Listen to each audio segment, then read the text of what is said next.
जैसा कि हमने इससे पहले कसौटी के मतलब मालूमात हासिल किए, एलसीएम, एचसीएफ, रेशियो के मुतालिक मालूमात हासिल किए, आज हम पढ़ने जा रहे हैं डायरेक्ट एंड इनवर्स प्रोपोर्शन, मुस्तकीम तनासुब और माकूस तनासुब, मराठी हिंदी में कहेंगे सीधा और प्रतिलोम समानुपात।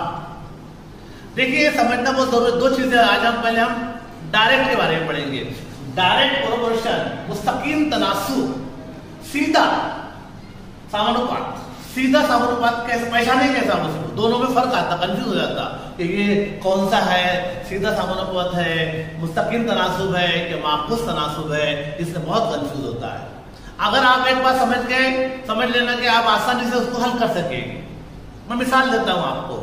मिसाल के तौर पर किसी ने कहा या किसी ने लाया 4 किलो चावल, 4 किलो चावल 200 रुपए के लाया। और सुनो, 4 किलो चावल 200 रुपए में खरीदा, अब उसको 7 किलो चावल दोबारा लाना है, तो पैसे कम देगा कि ज्यादा देगा वो? देखो, पहले 4 किलो लाया 200 रुपए के, अब क्या हुआ, चावल बढ़ गए। अब चावल जब बढ़े, पैसे बढ़ेंगे ना भाई, 7 किलो के कम पैसे लेगा कि 200 रुपए से वो नहीं लेगा, इसलिए चावल बढ़े, पैसे भी बढ़ गए। समझ रहे हो भाई, दोनों इंक्रीज साथ में हुआ, तो समझ लेना कि वो मुस्तकीम तनासुब है, वो सीधा समानुपात है, वो डायरेक्ट प्रोपोर्शन है। और एक मिसाल लेते हैं हम। किसी ने कहा 2 किलो शक्कर लाया 80 रुपए की। अब 2 किलो शक्कर 80 रुपए की लाया उसने, अब उसको 3 किलो शक्कर लाना है। अब देखिए शक्कर बढ़ गई, शक्कर बढ़ी तो पैसे बढ़ेंगे ना भाई, 80 से ज्यादा देगा ना वो। 280 में आ रही तो 380 में आएगी क्या? नहीं आएगी, उसको भी पैसे बढ़ाना पड़ेगा उसको।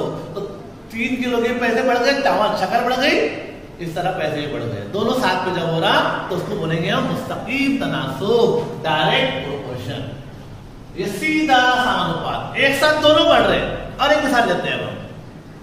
एक आदमी ने 6 मीटर कपड़ा लाया, 6 मीटर कपड़ा लाया 420 रुपए का, 6 मीटर कपड़ा लाया 420 का। अब वही कपड़ा दूसरा आदमी गया खरीदने के लिए, उसको 2 मीटर कपड़ा होना। अब देखिए पैसे 400 से ज्यादा देंगे 2 मीटर के लिए, वो नहीं देगा। क्यों?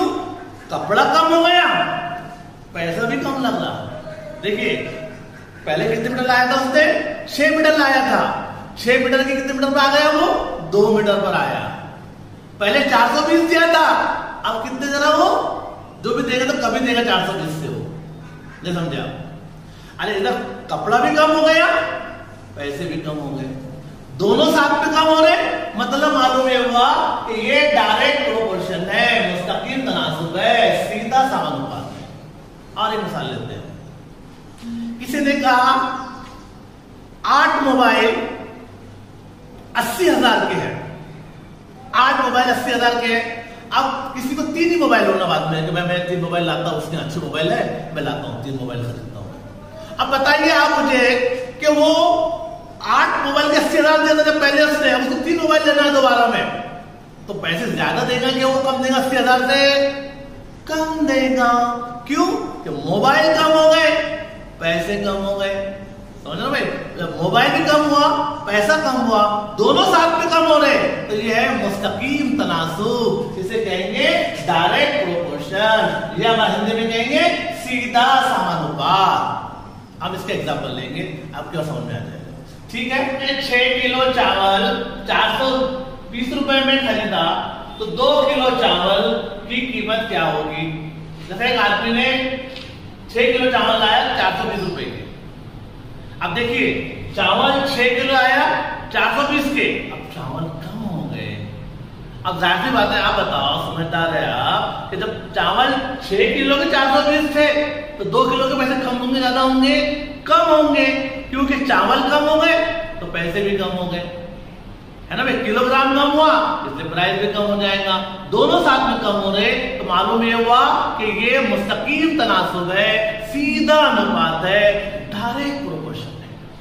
अब इसमें दो चीजें दी हुई है, देखिए एक चीज है किलोग्राम और कीमत। तो पहले किलोग्राम, दो चीज दी हुई है।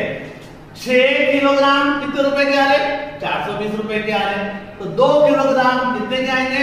जाहिर सी बात है 420 से कम ही आएंगे, क्योंकि चावल कम हो गए, पैसे कम हो गए। तनासुब मुस्तकीम है, तनासुब जो है, रेशियो जो है कौन सा है? वो डायरेक्ट प्रोपोर्शन है, सीधा समानुपात है।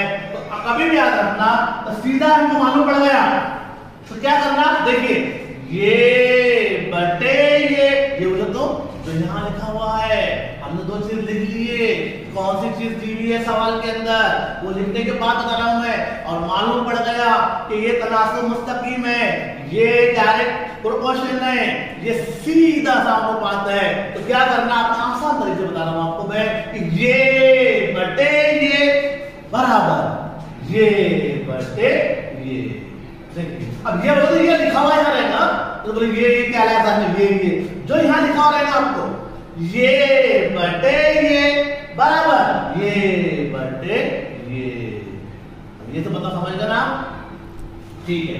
अब यहाँ पर क्या है, ये हमारा 420 है, 420 बटे 6 है ना भाई, बराबर। ये आना ना, बराबर का निशान याद रखना, मुस्तकीम में याद रखना, बराबर का निशान बटे में आना है।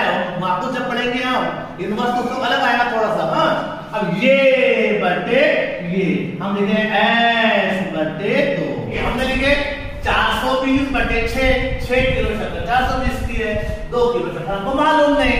अब याद रखना, जब भी दो कसरों के बीच में, कसर मतलब ये बटे अपाउंट वाली, ये और ये 2 अपाउंट 2 है, 2 के बीच में बराबर के अलावा आते हैं इनके, तो इसको इससे ज़रब देना, इसको इससे ज़रब देना, ये उसूल है।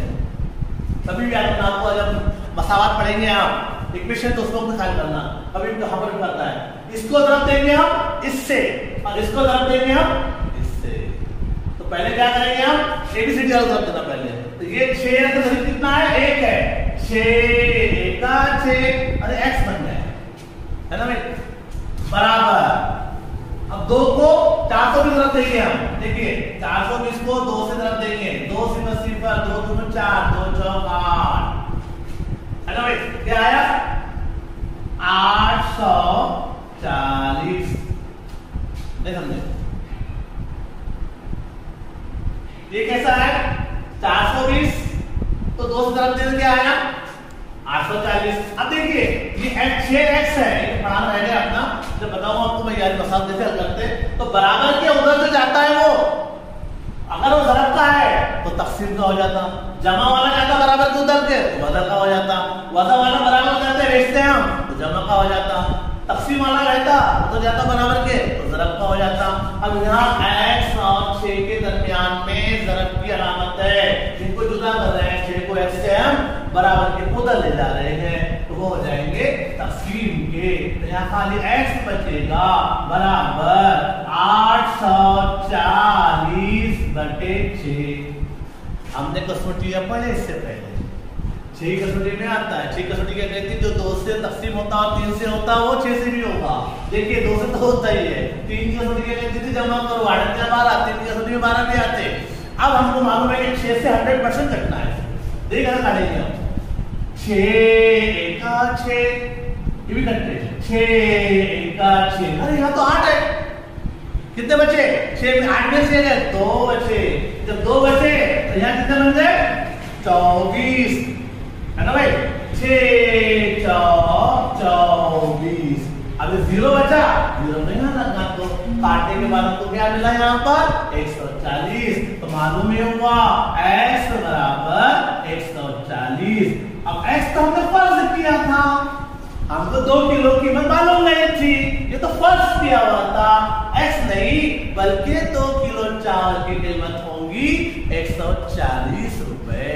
अब हमको x की वैल्यू मालूम होगी 140, मतलब हमने x तो फर्ज किया था, तो मालूम ये हुआ 2 किलो चावल की कीमत कितनी होगी 140 रुपए होगी। उम्मीद है आपको समझ में आ गया होगा। आपसे गुजारिश है कि इस वीडियो को लाइक करें, हमारे चैनल को सब्सक्राइब करें और शेयर करना ना भूलें। अस्सलाम वालेकुम।